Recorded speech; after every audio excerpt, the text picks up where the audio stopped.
السلام علیکم۔ دوسرے دن بھی ہم 12 بجے تک ویٹ کرتے رہے۔ پہلے انہوں نے کچن میں ناشتہ بنایا، پھر تھوڑا تھوڑا سامان کر کے 2-4 چکر بچی نیچے برتن وغیرہ لے کر گئی، پھر کچھ برتن لے کر آئی، اوپر ٹیرس والی سائڈ پر دھونے بیٹھ گئی۔ میں پریشان اسے دیکھ رہی تھی۔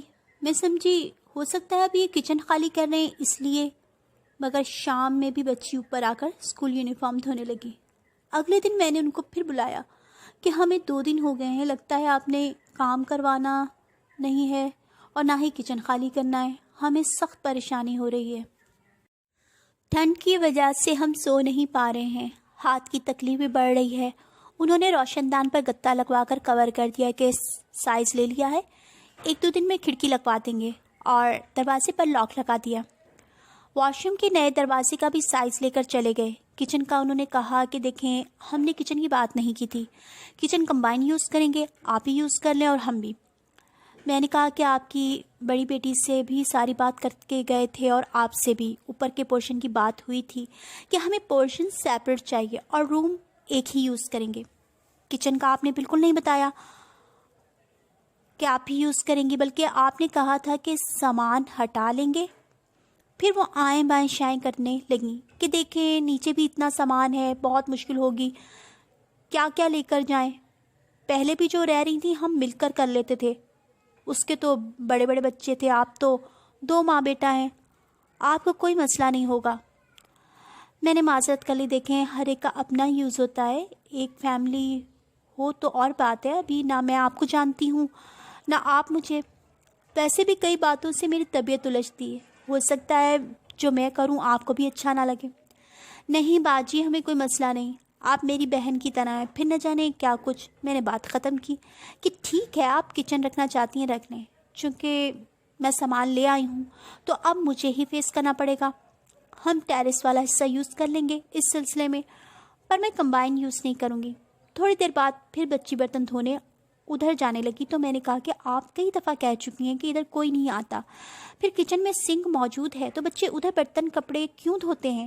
وہ باجی ان کو عادت ہے، پہلے وہ ادھر ہی دھوتے تھے، پر اب تو آپ نے کرائے پر دے دیا ہے اور ماشاءاللہ بڑی سمجھدار بچیاں ہیں آپ کی۔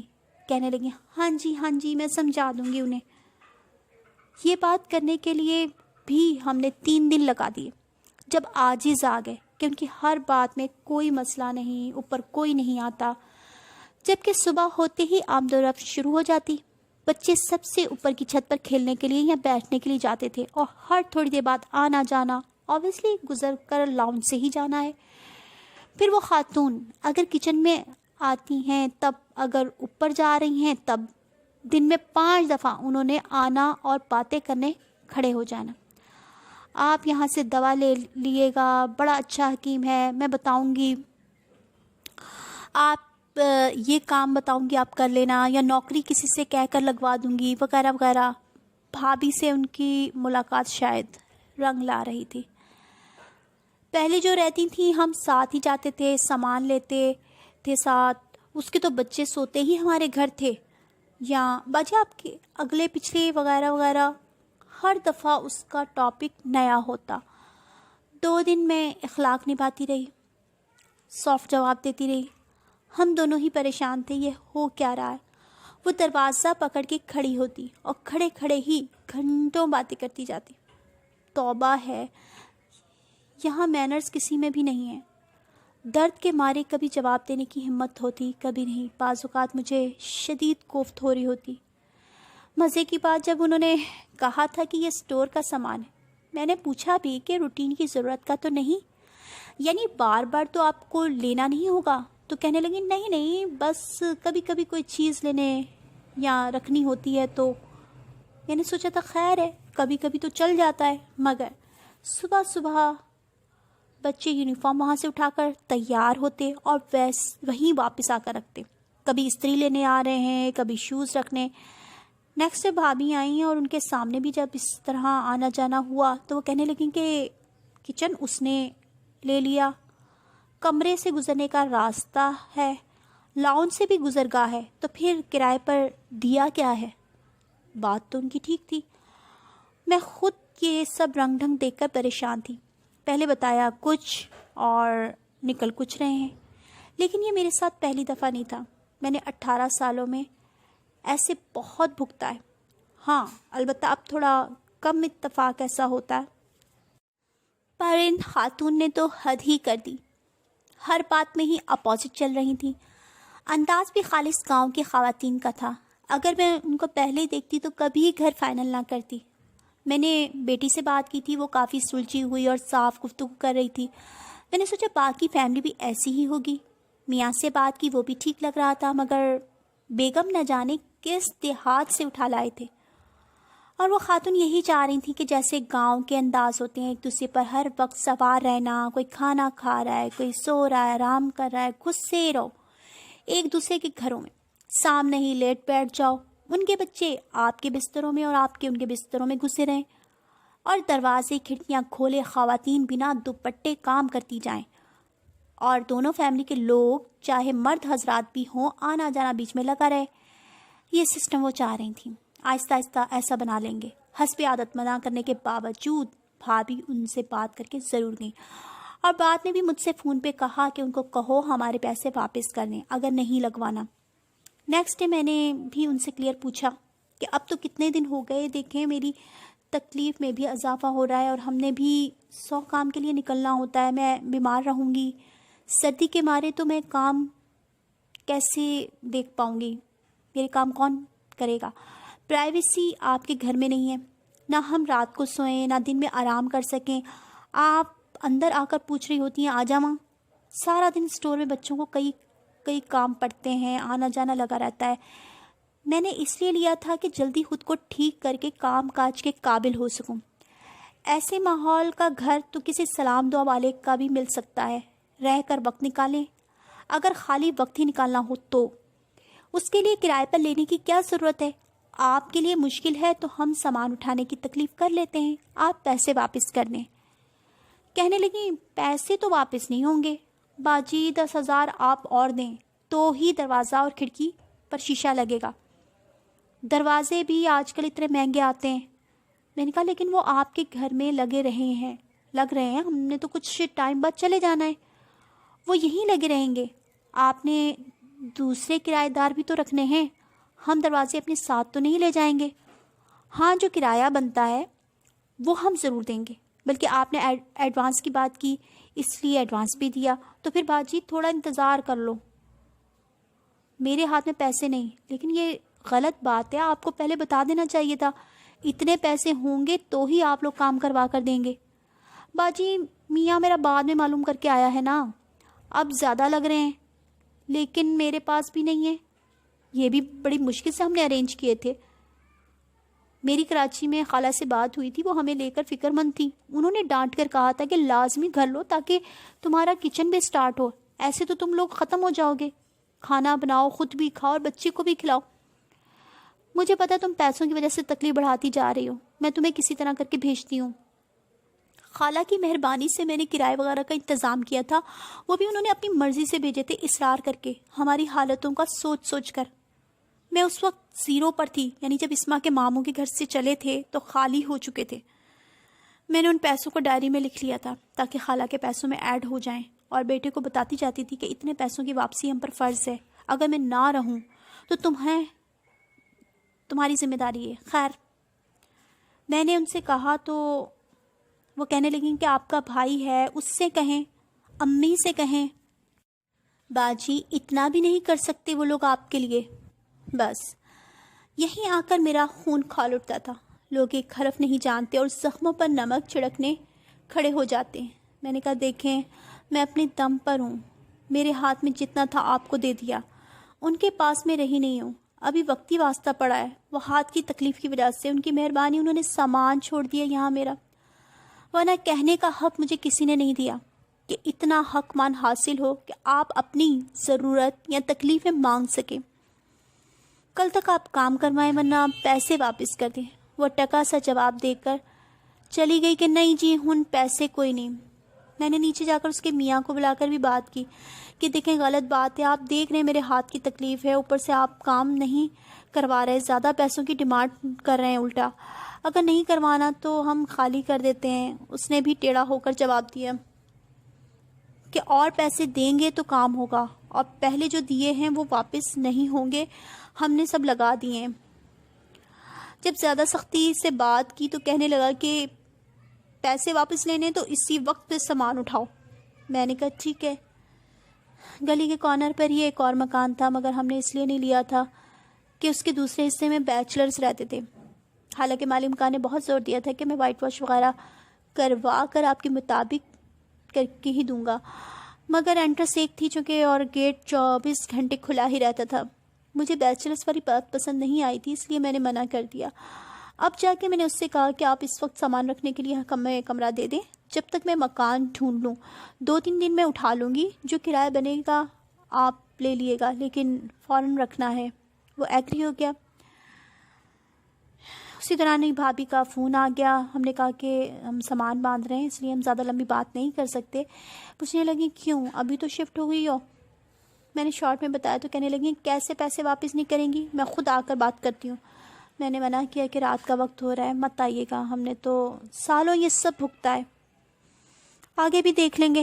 بیٹے کو کہا کہ آپ اتنی دیر میں کسی گاڑی والے سے بات کر کے آؤ, اس سے گھر کے قریب جو ملا وہ اسے ہی لے آیا. گاڑی والے نے بتایا ساتھ ہی گھر میں کام ہے, آدھے گھنٹے تک آتا ہوں. اتنی ہی دیر میں بھابھی وغیرہ بھی آ گئی, بھابھی حسن کے ساتھ, اور کاشی دکان سے مزمل وغیرہ کو شاید اس نے بھیج دیا تھا. میں پھر بھابھی پر ناراض ہوئی کہ مجھے اچھا نہیں لگا ایسے سب کو تکلیف دینا. آپ تو آئی ہیں مگر مزمل وغیرہ کو کیوں پریشانی دی. میں نے کہہ دیا کہ بات ہو گئی ہے ہر چیز کے لیے, بس گاڑی والے کا انتظار کر رہی ہوں. وہ نیچے چلی گئی, پھر بھی میں گل کر کے آنی ہوں. تھوڑی دیر بعد نیلم بھی آ گئی کاشی کے ساتھ. انہوں نے کال کی کہ نیچے آ کر دروازہ کھولیں, نیلم بھی آئی ہے. میں نے پریشان ہو کر بھابھی کو دیکھا کہ دیکھ لیں کتنی بری حالت میں ہے, کوئی جگہ نہیں, کوئی چیز نہیں ہے. میں نیلم کو کہاں بٹھاؤں, اچھا لگے گا, اتنی دور سے آ کر سب کھڑے رہیں, کیوں تھکنے آ گئے. کہنے لگیں کی کراں, منع کر چھڑا. میں نے کہا غلط ہے لگے گا, آپ آ گئے ہیں تو آنے دیں, بس جگہ ان لوگوں کے لیے مناسب نہیں, یہی افسوس تھا. بھابھی نیچے چلی گئیں. میں یہی سمجھی کہ گیٹ کھولنے گئی ہیں. کچھ دیر بعد گاڑی والا بھی آ گیا. میں نے کہا نیلم اندر کیوں نہیں آ رہی. کہنے لگیں وہ گھر چلی گئی ہے. مگر کیوں. وہ چپ ہو گئی. اون جی بس میں کہہ چھڑیا سی تینوں کی ضرورت سی آن دی. اسے برا لگا اور وہ چلی گئی. اوہو یہ آپ نے کیا کیا. ایک تو بھابھی بھی نا, بھابھی اور گڑیا دونوں ہی بولنے سے پہلے سوچتی نہیں. بعض اوقات ان لوگوں کے ذہن بالکل صاف ہوتے ہیں مگر بات کرنے کا انداز ایسا ہوتا ہے کہ دوسروں کو لگ جاتی ہے. اور منی تو ان دونوں کی بھی شہنشاہ ہے بولنے کے معاملے میں. اکثر کوئی بات سر کی کر رہا ہوگا اور وہ پیر کی نکال رہی ہوگی, اور میں تو شروع سے ہی سمجھ نہیں آتی تو وہاں چپ کر جاتی, اور جہاں آ جاتی وہاں گھٹ کر رہ جاتی. اکثر دوسروں کے طنز وغیرہ کو بھی اپنی نظر سے سیدھا سیدھا لیتی, اور اندازہ ہی نہ ہوتا کہ دوسرا مجھے کیا چوٹ کر گیا ہے. یا پھر دوسروں کے جانے کے بعد ہی اکثر ان کی بات سمجھ میں آتی. جب اکیلے میں لوگوں کی کئی باتیں سوچتی, پھر کئی دن وہ باتیں ذہن میں چکراتی رہتی, اور میں دکھی ہوتی رہتی کہ دوسرے کیسے کاٹدار باتیں کر جاتے ہیں, مگر میں جب بات کی گئی ہوتی اس کی تہ تک پہنچ ہی نہ پاتی. اپنی سادگی کی وجہ سے بات کو سیدھے سیدھے لیتی, اس لیے میں خود بھی سیدھی سیدھی بات کرنے کی عادی تھی. اتنا گھٹتی, اس قدر سوچتی ان باتوں کو جب تک وہ اچھی طرح میرا خون نہ نچوڑ لیتی, حتیٰ کہ ان باتوں کا اثر زائل ہونے لگتا اور بالکل سناٹا اور ویرانی میرے اندر چھا جاتی. تب اندر باہر سب ایک جیسا ہو جاتا, جیسے کچھ ہوا ہی نہیں. کچھ بھی اچھا برا محسوس نہ ہوتا, حتیٰ کہ کسی چیز کی بھی خوشی محسوس نہ ہوتی. بری بات اس سب میں یہ تھی کہ میں بعض اوقات ہر احساس سے آری خود کو محسوس کرتی, جیسے کوئی روبوٹ ہوں کہ بس روٹین کے معاملات کرنے ہیں بس, ورنہ ارد گرد کا کیا ہو رہا ہے کوئی فرق نہیں پڑتا. اور اچھی بات یہ ہوتی کہ جیسے ہی اس کیفیت سے نکلتی, اس کے بعد جب بھی جس سے بھی ملاقات ہوتی پہلے سے زیادہ خلوص اور محبت سے ملتی, اور دل میں کسی بات کا بھی ملال نہ رکھتی. ہاں یہ بات بھی تھی کہ شروع سے مجھ میں جب تک ذرا سا بھی ملال دل میں ہوتا, اگر کسی بھی بات کو لے کر, تو اتنے ٹائم میں کسی سے بات ہی نہیں کرتی, ریزرو رہتی, منہ سیے رکھتی. ضرورت سے زیادہ اچھے بنو گے تو ضرورت سے زیادہ استعمال کیے جاؤ گے۔ لیکن فرار کی یہ کیفیت اس لیے نہیں ہوتی کہ میں کسی سے ڈرتی تھی، اس لیے ہوتی کہ مجھے رشتوں کا پاس تھا۔ کوئی کتنا مجھے لفظوں سے چھلنی کرے، مگر ہمیشہ خیال رکھا کہ میرے منہ سے ایسے الفاظ نہ نکلیں جو میری ہی طرح دوسرا اسی کیفیت سے گزرے اور ان لفظوں کی واپسی بھی نہ ہو۔ دوسرے لفظوں میں شاید میں رشتوں کے کھونے سے ڈرتی تھی کہ نام کے، صرف اور صرف نام کے رشتے بھی مجھے بہت عزیز تھے، اس لیے خود کو ہمیشہ کاٹ دار جملوں کے جواب میں اسی طرح کے تکلیف دہ الفاظ بولنے سے روکا۔ پر کیا حاصل؟ اتنا بھی اچھا کسی کو نہیں ہونا چاہیے، نہ اتنا سیدھا۔ تبھی تو دنیا مجھے آسانی سے نگل لیتی تھی اور مجھے کسی کھاتے میں بھی نہیں رکھتی تھی۔ انتہا کا اگنور میں تب بھی ہوئی۔ مجھے یاد ہے جب میں سیکنڈ ایئر میں تھی، کراچی میں فارینہ نے مجھے کہا تھا کہ تمہیں بہت اچھا بننے کا شوق ہے نا، بہت نیک بننے کا شوق ہے تو بنتی رہو اور کتابی زندگی گزارتی رہو۔ مجھے کوئی شوق نہیں، اس لیے کہ میں جان گئی ہوں اچھا بن کر کچھ حاصل نہیں ہوگا اس دنیا کے لوگوں میں۔ یعنی اس کے کہنے کا مقصد تھا کہ ایسا انسان صرف اور صرف نقصان ہی اٹھائے گا۔ اگرچہ اس کی بات کافی حد تک ٹھیک تھی، اس کے باوجود میں بہت یقین رکھتی تھی کہ آپ کا خلوص کہیں نہ کہیں دوسرے کے دل تک پہنچ ہی جاتا ہے۔ مجھے خود کے خلوص اور شفاف ہونے پر بڑا بھروسہ تھا، اور یہ بھروسہ ہمارا اسلام بھی ہمیں دیتا ہے، جو صرف اچھی ہی اچھی باتیں سکھاتا ہے۔ اسی بھروسے میں نہ جانے کیا کچھ برداشت کرتی گئی اور کرتی ہی چلی گئی، دوسرے کو چلتے رہے آسان ہدف سمجھ کر۔ میں جو مل جاتا ہوں آسانی سے، میں جو مل جاتا ہوں آسانی سے، لوگ سمجھتے ہیں بیکار ہوں میں۔ اور میں آہستہ آہستہ اپنی شخصیت ہی کھوتی چلی گئی۔ ہاتھ پکڑ کر چلانے والا کوئی نہیں تھا، خود سے خود جتنا سمجھ آیا، جیسے وقت بڑھاتا گیا بس چلتی رہی۔ یہ کبھی سیکھ ہی نہ پائی کہ اپنی بات دوسروں تک کیسے پہنچاتے ہیں، کیسے ایسی بات کی جاتی ہے کہ دوسروں کو برا بھی نہ لگے اور ان تک بات پہنچ جائے آپ کی، بنا بنا کر، لگا لگا کر، جلیبی کی طرح گول الجھی ہوئی بات کرنی ہی نہیں کبھی آئی، کی تو ہمیشہ سیدھی سیدھی کی۔ مجھ سے نہ ہو سکے گی زمانے کی بندگی، مجھ سے نہ ہو سکے گی زمانے کی بندگی، مکار بھی نہیں ہوں اداکار بھی نہیں۔ اور اب اگر آ کر تھوڑا بہت دوسروں کی طنزیہ باتوں کو سمجھنے لگی تو فوراً ہائپر ہو کر سیدھی سیدھی بات کا جواب دیا، چاہے کتنا نقصان اٹھانا پڑے، مگر غلط بات اب تو بالکل برداشت نہ ہوتی، آر پار اسی وقت کر کے اپنی طرف سے ختم کر دیتے، چاہے کتنے ہی مسائل کھڑے ہو رہے ہوں۔ لوگوں کے لیے کر کر کے، کھلا پلا کر بھی خود کو برا بنا لیا اس صاف گوئی والے انداز کی وجہ سے۔ مگر اب میں حیران ہوتی ہوں جب غور کرتی ہوں ہر ایک کے انداز پر، کتنا آرٹ ہے لوگوں کو بات کرنے کا اور کتنی ٹرک ہے دوسروں سے فائدہ اٹھانے کی۔ اس کے لیے بڑے ہی اسٹیمنے کا مظاہرہ کریں گے۔ اگر کوئی ان کے لیے ناقابل برداشت بھی ہوگا تو اس کو برداشت کریں گے اس وقت تک جب تک پوری طرح دوسرے کو نچوڑ نہ لیں، اس سے کھا پی نہ لیں، حتیٰ کہ اس کے لیے اپنے بچوں کو بھی یوز کرتے ہیں، ان کو ہی آگے آگے کریں گے، ان کے ذریعے میٹھا انداز دکھا دکھا کر کھینچنے کی کوشش کریں گے کہ ان سے جو لے سکتے ہو لوگ۔ کتنا گھٹیا ہے نا۔ اور یہ نشانی ہوتی ہے انسان کتنا بھوکی ننگی نیچر کا ہے۔ کوئی خاندانی انسان یا کھاتا پیتا ایسی حرکت نہیں کر سکتا۔ اٹس مین نئی نئی دولت ہاتھ لگی ہے، یعنی یہی نسل پیسہ دیکھ رہی ہے، ورنہ پشتیں تو بھوکی ننگی چلی آ رہی تھی۔ تبھی اپنا رکھ اور پرایا چکھ کی لوگوں میں عادت ہے، نیچر ہے، اور پھر کھایا پیا چلتی ہے کہ مستاق آپ کی زندگی سے ایسے غائب ہو جائیں گے جیسے کبھی آئے ہی نہیں تھے۔ نفسا نفسی اسی کو کہتے ہیں، اور یہی لوگ قیامت کی نشانیوں کے طور پر گنے جاتے ہیں۔ یعنی رب کریم نے ایسے لوگوں کو قیامت قریب ہے کی خبر کو قوی کرنے کے طور پر دنیا میں بھیجا۔ کچھ لوگوں کو لگتا ہے کہ مجھے ان کی چالاکیاں سمجھ میں نہیں آتی، پر میں خاموشی سے ان کو اپنی نظروں سے گرتا ہوا دیکھتی رہتی ہوں۔ منی، گڑیا اور میرے جیسے لوگ بے وقوفوں کی لسٹ میں آتے ہیں۔ منی بڑ بولی، دلوں میں جگہ تو نہیں کر پاتی ہر ایک کے، کیونکہ خلوص سے غور کر کے بولنا مقصد نہیں ہوتا، بلکہ بے سوچے سمجھے بول کر صرف بات پکڑنا مقصد ہوتا ہے۔ مگر بیک سپورٹ کی وجہ سے نقصان نہیں اٹھاتی، یعنی بھابھی کے بلبوتے پر۔